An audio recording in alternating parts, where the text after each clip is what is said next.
आज पटलर गोटे सुंदर रेसिपी नहीं आपण मान पाखक आसी तेबे चलतु पटलर रेसिपीटी स्टार्ट करवा।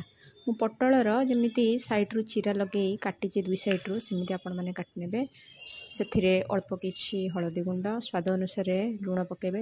लुणटी पकई किंतु कैमेरा कैप्चर हो पारि ना तेणु आप लुण पकेबे ता सहित अल्प किसी लंका गुंड पकेबे जी राग खाइबे से पकेबे। तापर ताको भल भाव गोले नेबे एपट सेपट करी जमी मसलाटी पटल भितर पशि पार।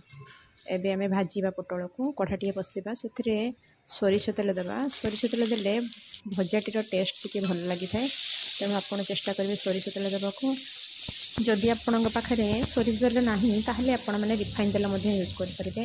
एबे पटल तक सब कढ़ारे देदेबा ताको भल भाव उल्ट पाल्ट कर भाजवा। पटल को घड़े घड़े टी भाजिले सिझीज सिझीगला आम गोटी गोटी कर बाहर करदे। एबे आमर पटल भजाटी पूरा रेडी हो जाए। आम भात हो कि पखाल सांगे खाईपर। एमिति बने आपण मैंने खातु एवं आपण मानकर मतामत निश्चय जनइबे। तेबे रहुछि पुणी देखा गोटे नुआ रेसिपी भिडियो रे। जय जगन्नाथ।